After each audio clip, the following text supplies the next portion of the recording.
The idea of including a third paper on regression in the MSc syllabus was to provide you an introduction to some extensions which we need for the linear model. Now, most of this paper covers the generalized linear model, where you have seen that the linear model is a special case, and the generalized linear model can be used to model outcomes which are not necessarily continuous. So for most of this paper, we have concentrated on modeling of counts, percentages, proportions, etc. In this module, I'm going to provide you a very brief overview of another direction in which the linear model can be extended, which is the generalized additive model. Now, from the name generalized, you can guess that we will consider a broad class of outcomes, the same class, in fact, which we consider for the generalized linear model, which is the one parameter exponential family with a scale parameter. However, in this case, the linear is replaced by additive. This means that we shall no longer consider a linear predictor, or technically we will consider a linear predictor which is linear in the parameters but no longer linear in the outcome. I'm going to introduce the generalized additive model starting from some examples which may be more familiar to you, and then work on introducing the concept of smoothing. We will introduce the concept of smooth versus rough. We will look at how to quantify roughness in a regression example. We will look at alternative methods of smoothing. We will also introduce the concept of spline, which is used commonly to model regressions. You may have heard of something called the broken stick regression model, which can in fact be fitted within the purview of the linear model, and we shall see why the answers from this can sometimes be questionable. We shall introduce briefly the concept of penalized regression models. And all in all, I hope you will get a sense that the amount of smoothing is really a very critical parameter, and it is necessary to spend some time on choosing this, and also that not necessarily all criteria which we use to choose the amount of smoothing will lead to the same answer. The generalized additive model, or as it is more popularly known in the statistics literature, the GAM. It is a generalization of the linear model as also of the generalized linear model, where we continue to model outcomes which can arise from the exponential family. So this means that it can refer to continuous outcomes, discrete outcomes, proportions, counts, and so on. The word linear has been replaced by additive. So let me first try and give you an explanation of additive models, and I will try to motivate it by relating it to concepts with which you might already be familiar. So the first related concept with which you might be familiar is the idea of polynomial regression. We see a scatter plot in this example where we could fit a linear model, but there is some indication that the slope first reduces rapidly, then starts to stabilize, and after a certain point again starts to fall.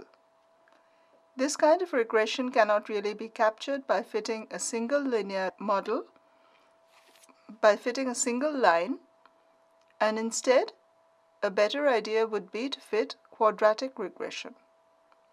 So here we would try and fit the line y equal to a plus bx plus cx squared plus error. Now, as we know, the linear model can accommodate any model which are linear in the parameters, and we do not really need linearity in the covariates. So this is something which can be fit well within the purview of the linear model. However, the answer here is not necessarily desirable, and the reason is the fit can be unstable. As you are familiar with the concept of multicollinearity, I can say that polynomial regression leads to regresses which are very highly correlated. So for example, if I use functions like 1, x, x squared, x cubed, and so on, these could be very highly correlated, leading to multicollinearity, and we know that the consequence of multicollinearity is unstable estimates. Another consequence of multicollinearity and polynomial regression is that this resulting fit is highly sensitive to outliers. So the presence of outliers in the data would lead to a fit which was very highly influenced by whether or not you chose to include the outliers in the regression. However, this is a good starting point to explain the concept of generalized additive models, and it motivates the concept of smoothing. Here is a second example with which you might be familiar. So this is a time series data set where I'm looking at the price of a commodity by day. In the first row in this data set, I have looked at the date, starting from 24th March 2010, and in the second column, the price of a commodity.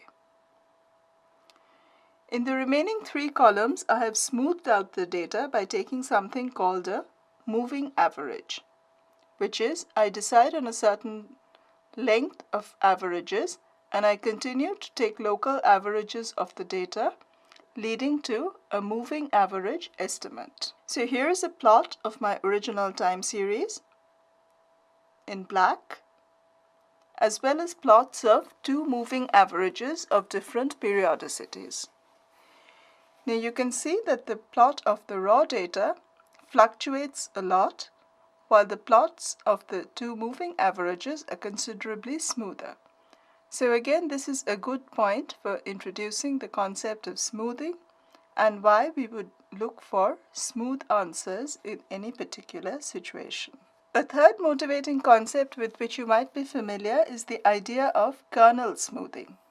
So here I'm trying to fit a regression yi equal to m of xi plus epsilon I. M is a function of x, but it is an unknown function of x, and I make no assumptions about m except that it is a smooth function of x. One way of getting m hat hx is first to choose a value of h, next to choose the function k, which is called the kernel, and to take the average which we see in the second line of this slide. So if you look at this equation, it's a simpler way of putting it. It tells me simply that my predicted value at the covariate value x is a weighted average of all the data. However, the weight given to the value of xi depends on the particular location where I am at. A very common choice for the weight is the normal kernel, in which case kh of x minus xi would be replaced by the normal density, which is centered at x and has a variance of h. As you know that the shape of the normal density varies with the scale parameter, here h is a function which controls the length of the period over which I am taking local averages. So here are the results of 4 kernel smooths applied to a data set. You can see while they are generally similar in that they are both, all 4 of them are generally increasing, there are some differences in terms of how much structure they pick up from the data. The 4 plots are indexed by 4 different values of h. In the first, h is really small, which means that averaging is over a very small window, and a lot of importance will be given to any local fluctuations. This is why the resulting fit from this fluctuates more and is rougher than the remaining points. As I gradually increase h, the function becomes flatter and picks up less structure from the data. So h is one example of what is typically known as a smoothing parameter, and as we shall see in all subsequent examples, the choice of the smoothing parameter is a very critical decision, and it affects the conclusions that we draw about the predicted model. So more generally, we can define something called a Loess smoother. Note that linear regression assumes that the relation between x and y is linear, or if not linear, if it could be polynomial, but it is necessarily monotonic and constant across the domain and range of each variable. Now, there is no reason why every single regression must be linear or polynomial, or in fact even have a particular structure like being monotonic. To some extent we can address this using polynomials, but as we have seen, polynomials are not always desirable in terms of properties of the model fit. A better generalization is to use the lowest smoother. Now, as with kernel regression, the lowest smoother says that there is no restriction on the functional form between x and y. So the functional form could be anything. There is only one restriction which says that the functional form has to be smooth. So this means if there is no restriction, it means that we have less information and the fits must be more computationally intensive. If done properly, we can get extra information from the data, but just as with kernel smoothing, the information that we get is highly dependent upon correct choice of the smoothing parameter.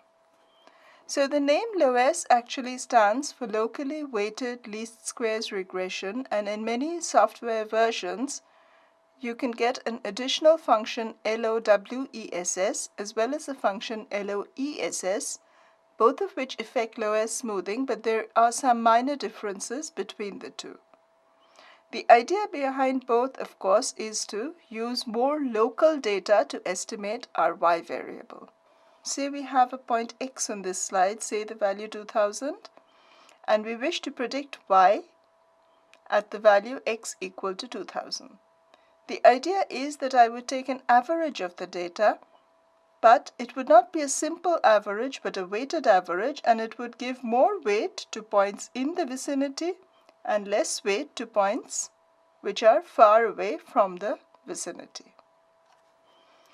This general idea is referred to as LOS smoothing, and a particular example of this is kernel smoothing. LOS smoothing has its problems. So here is another example of LOS smoothing where the resulting line does not capture a lot of the fluctuations of the data. Yet another example of LOS smoothing fitted to the same data set, and here it seems to be a trade-off between the earlier 2 points in that it captures some of the variations and it does not capture the rest. So as you can guess, these 3 examples refer to 3 different choices of my smoothing parameter. In this case, the weights and the window which are used to affect the smoothing, and the final predicted value which I get is highly dependent on my choice of this smoothing parameter.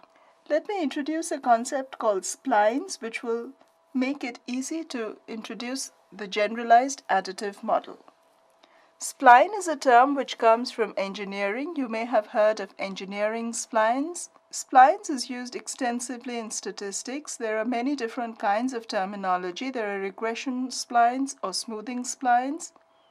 The simplest example of spline regression is something called the broken stick regression model. The broken stick regression model is something which can be fitted directly using the linear regression techniques which you have heard before. So why would we use something called broken stick regression? Now recall that when we fit a line to a scatter plot, we are assuming that the slope of this line remains constant throughout the range of the dataset. Now there is no reason why this should hold, and it might be that the slope varies in different neighborhoods of the predictor.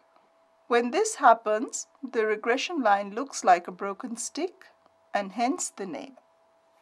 So here is an example of a broken stick where up to the value of about 10, my predictor is increasing at a very fast rate, and beyond the value 10, it is still increasing linearly but at a relatively slow rate. As I said before, broken stick regression can be fitted using the linear model. So instead of using a covariate x, I will fit a regression of y on a transformed covariate. Let me define x1 as equal to x if x is less than equal to k, and k if x is greater than k, and x2, which is 0 if x is less than or equal to k, and x minus k if x is greater than k. Then a good example is for you to check that the broken stick regression can be fitted by fitting a regression of y on x1 and x2 using the equation given on the last line of this slide. Now in the broken stick regression, we have assumed that there are two components to the slope.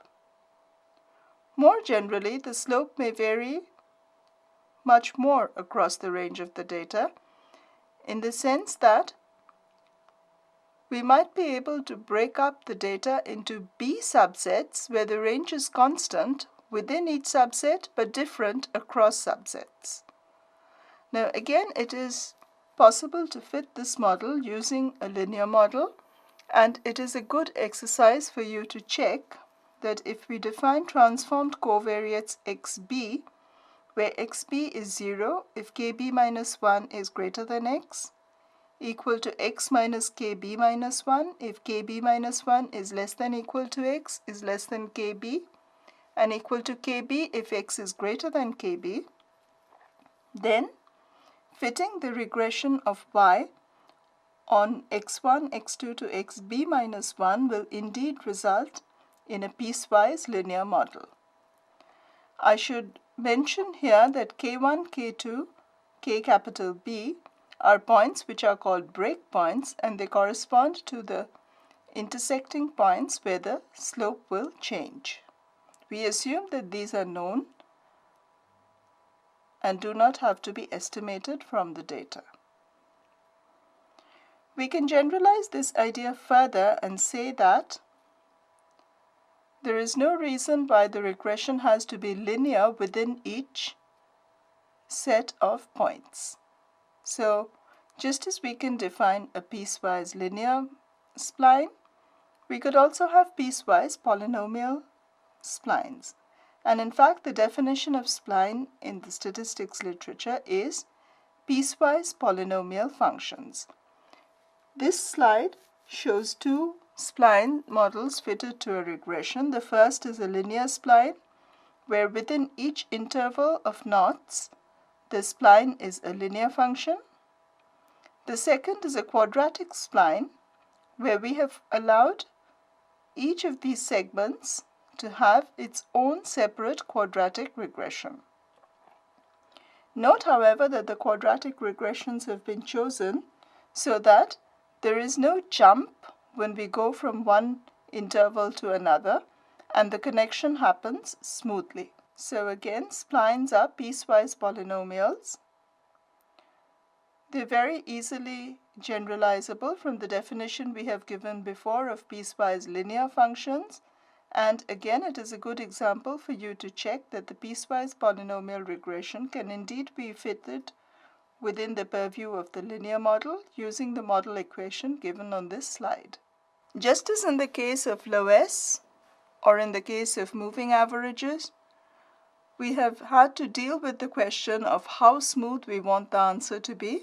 Similar questions will arise for spline regression. So on this slide, you see two panels of plots with two different smoothing parameter choices for spline smoothing.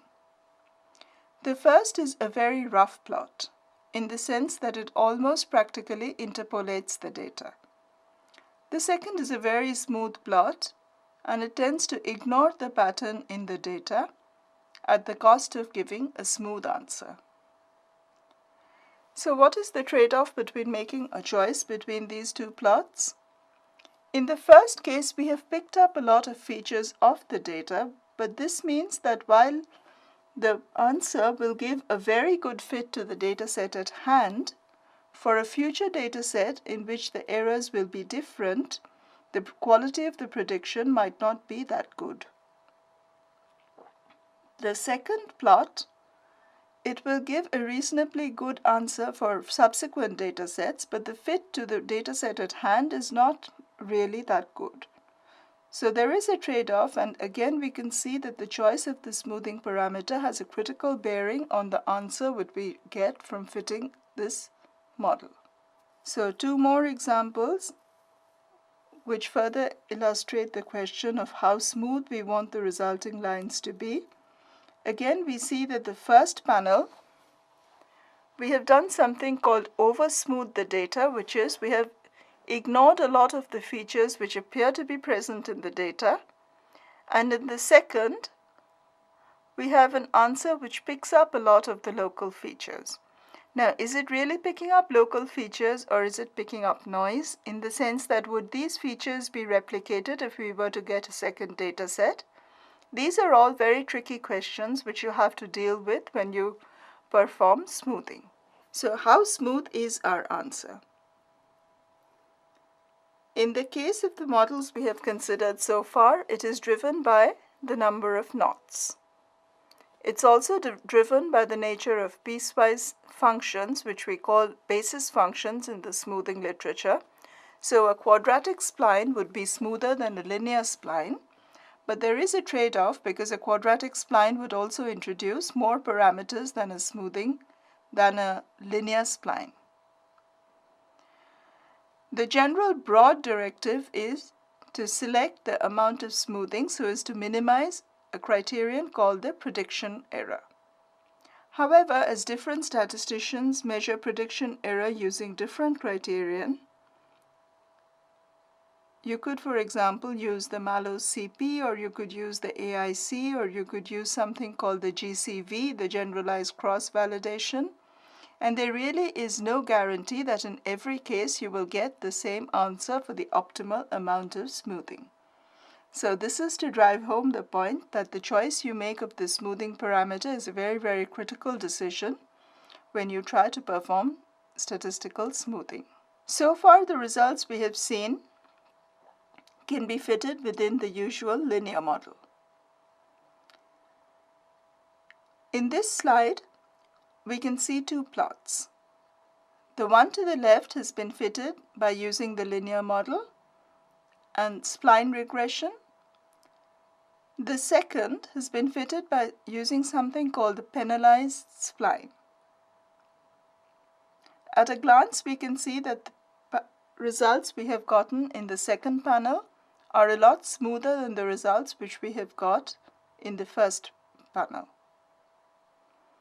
Below the plot, we can see a plot of lines, and these you can satisfy yourself are what the basis functions for these 2 examples look like. So what really is the difference between these 2 plots? Penalized splines allow automatic data-driven selection of the amount of smoothness. This means that we do not have to pre-select how smooth we want our answers to be. So even though we have chosen a certain number of knots, that does not constrain the smoothness, and we have an additional parameter which measures how smooth the results will be, and we have a means of selecting this parameter optimally. So the idea is that unlike the regression splines, we no longer minimize the least squares criterion, but we minimize the least squares criterion subject to a roughness penalty. So this is what my criterion looks like. The first is the usual least squares. So yi minus f of xi, where I'm trying to fit the regression yi equal to fxi plus epsilon I. The first term is the usual residual sum of squares, but I have also added a second term, which is a multiplier h times an integral f double dash x whole squared integrated over the range of x. This second term is called a roughness penalty. Now recall that a linear function is smooth. If we want to penalize departures from linearity, we can do so by penalizing the second derivative of the curve. So the second derivative would be exactly 0 when we have a linear answer, and it would be different from 0 the further we go from linearity. So the squared integral of the second derivative is considered a good measure of how rough a curve might be. So our optimizing criterion is now the sum of squares plus a coefficient times the roughness penalty. This coefficient, which here has been denoted by h, is the smoothing parameter because it controls the importance which is given to the roughness penalty. If h is large, then more importance is given to the roughness penalty than to the least squares, which means that we will get answers which are very smooth, answers which will minimize the roughness penalty. If h is small, then the roughness penalty will not really matter, and we will tend to get answers which minimize the least squares criterion, and these will be more rough. So in a nutshell, parameter estimation and inference for these two kinds of splines. For regression splines, they continue to be the usual linear model, and inference estimation, it's all based on the usual least squares theory. For smoothing splines, the model is still similar, but we introduce an additional parameter. We can show that it has a connection with linear mixed models rather than linear models, and estimation is based on minimizing the prediction error. So the smoothing parameter is chosen so as to minimize the prediction error. Very briefly, let me introduce the idea of generalized. So far I have been considering continuous outcomes and trying to motivate the concept of smoothness.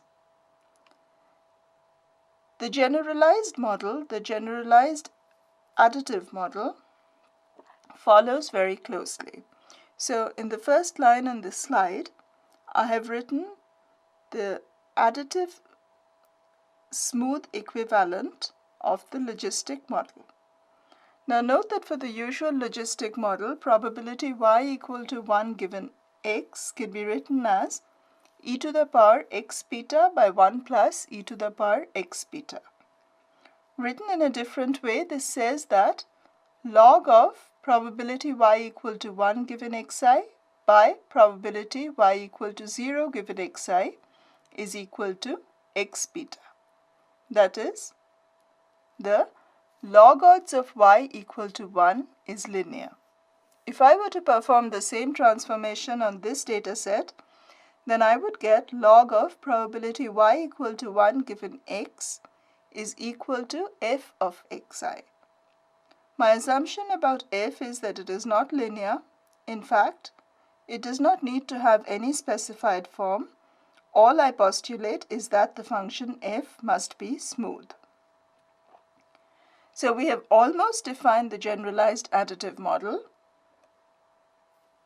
The model which I have shown in my earlier slide has been applied to a dataset predicting union membership with wage. In the first panel, I have shown a scatter plot of the data, and unlike with continuous data, the scatter plot is not helpful at all because the outcome union membership, yes, no, it clusters at two values, 0 and 1. So we cannot really visually smooth the scatter plot as we have done for the case of a continuous outcome. However, I can continue to use the idea of spline regression, and here is the answer from this fit. Now in this very last slide, I will finally define generalized additive models with the help of an example. So here I continue to want to predict probability of union membership given information on several covariates, which is wage, years of education, age, whether or not female, whether or not white, whether or not from the South, for a dataset which originated from the US. So as before, I'm writing the logit of this probability as a function. So this function comprises of an intercept beta naught plus usual terms beta 4 into female plus beta 5 into white plus beta 6 into South for the last three covariates. However, for the first three covariates, wage, years of education, and age, which are continuous, I do not have the usual coefficient into covariate. Instead, I have replaced these by F1 of age plus F2 of years of education plus F3 times F3 of age. So the functions F1, F2, F3 are not assumed to have any particular form, they're only assumed to be smooth. Because I have three separate functions for three separate covariates, and they figure in the logit of the model as a sum F1 of wage plus F2 of years of education plus F3 of age, this motivates the idea of additive. So the effects of the covariates are additive, which explains the additive part of the GAM. I'm looking at generalized outcomes, which explains the G part. So this is one example of a GAM. Fitting is of course a lot more complicated because we now need to jointly estimate the smoothness in various directions. Covariates might be correlated and so on. However, this is as far as we are going to get in this paper, and if you are further interested in fitting GAMs or knowing more about the theory, you can look up the references which have been listed for this module. To summarize, in this module I have introduced the concept of a generalized additive model or a GAM. Now this is a kind of different direction in which we can extend linear models, different from the idea of going from a linear model to a generalized linear model. Here we still continue to look at generalized outcomes, which is we still consider outcomes from the one-parameter exponential family, but we replace the concept of linearity with the concept of additivity.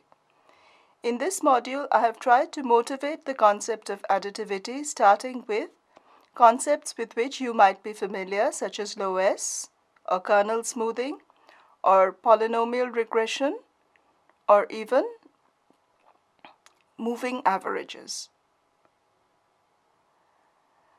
We have generalized this to the idea of a spline and seen that spline-based regression models, which include the broken stick example, can be fitted either within the purview of the linear model, in which case we really do not need any extra kind of methodology, or they may be fitted in a better way using something called penalized regression. An important message from this module is that the answers which we get from smoothing are always conditional on the way in which we choose the amount of smoothing, and this is a parameter which has a critical bearing on the inferences which we make from the data. Now, in general, we use prediction criterion to choose the optimum amount of smoothing, but then there are also several choices of prediction criteria available, and it is not necessary that all choices of criterion will always lead to the same answers.